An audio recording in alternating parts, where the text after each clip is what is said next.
North Korea sends 12,000 soldiers to support Russia. The Ukrainian President, Volodymyr Zelensky, has declared with concern that his country now faces a war with three nations: the Russian Federation, the Islamic Republic of Iran, and the Democratic People's Republic of Korea, that is, North Korea. According to Zelensky, North Korean leader Kim Jong-un has sent 12,000 elite soldiers to reinforce Russia in the conflict against Ukraine, which has been interpreted as a significant move.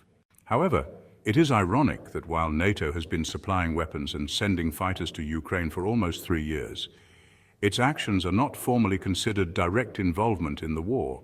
The South Korean National Intelligence Service has reported that North Korean troops, mainly special forces, are being sent to support Russia in the war in Ukraine.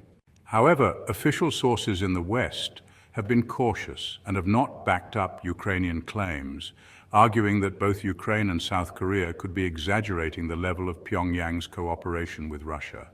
Both countries have reasons to do so, as they seek to increase support from Western powers in their fight against Russia. So far, neither the Russian Federation nor North Korea has confirmed the deployment of North Korean troops. Despite this, North Korea has made significant shipments of weapons to Russia since 2022.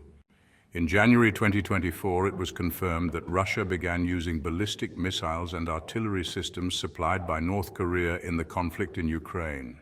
Although it is speculated that some North Korean experts may have been deployed to assist in the use of this equipment, these deployments have not been significant in number and have stayed away from the most active combat lines. It is important to remember that this is not the first time Kim Jong-un has offered military support to Russia. He previously offered up to 100,000 troops to help in the Russian war effort in Ukraine, indicating a growing cooperative relationship between the two nations.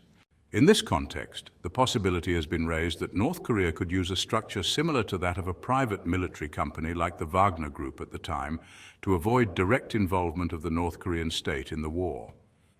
Under this scheme, North Korean troops could fight under the figure of a PMC, which would formally disassociate North Korea from the conflict, although in practice, they would be involved in combat. North Korea's motivation for sending troops to Russia could be based on three main factors. First, supporting Russia could translate into economic and defense benefits for North Korea. Second, the deployments would allow North Korean combat units to gain experience in a high-intensity conflict where advanced technologies are used that could be of great value to the North Korean military. Third, an escalation in Ukraine could divert U.S. attention from the Korean Peninsula, which would give North Korea greater security against international pressure and the threat of sanctions. On the other hand, it is paradoxical that the Ukrainian media criticizes the possible arrival of North Korean troops and weapons as a sign of weakness in Russia, while Western forces have played a key role in Ukraine's defense. Since the beginning of the conflict, NATO weapons and personnel have been significantly involved, not only through the shipment of equipment, but also with the presence of advisors and combatants on the ground. Since April 2022, units such as the British Royal Marines have been involved in combat operations in Ukraine, while advisors from the United Kingdom's Special Air Service, SAS, have collaborated in armored offensives against Russian positions.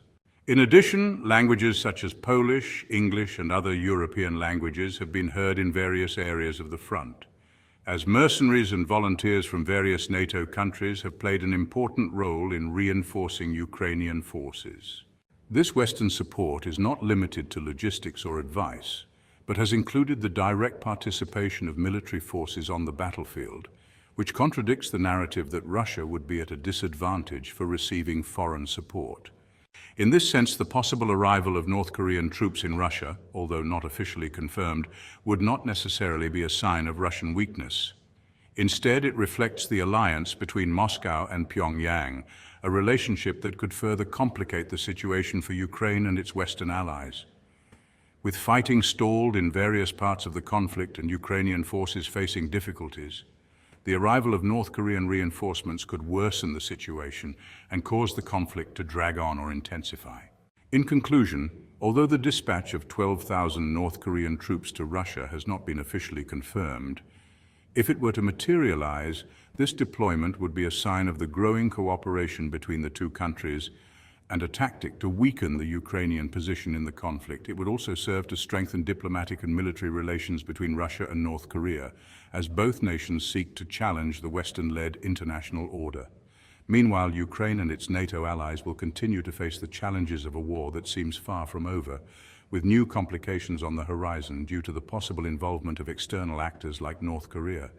North Korea's possible involvement in the Ukrainian conflict also raises far-reaching geopolitical implications. While the dispatch of 12,000 soldiers has not yet been officially confirmed, the mere speculation about this support has generated concern in various capitals around the world.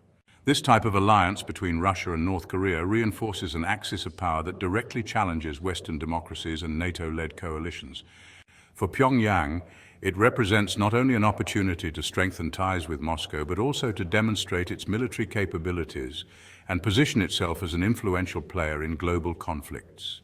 For their part, analysts warn that the dispatch of North Korean troops could escalate the conflict to unprecedented levels, increasing instability in Eastern Europe and generating a more aggressive response from the West.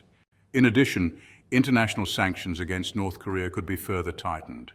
Although Kim Jong-un's regime has already demonstrated in the past its ability to circumvent external economic pressures, this maneuver could further consolidate cooperation between the two countries in various areas, from defense to technology and resource exchange, deepening their strategic interdependence in the face of sanctions and international isolation.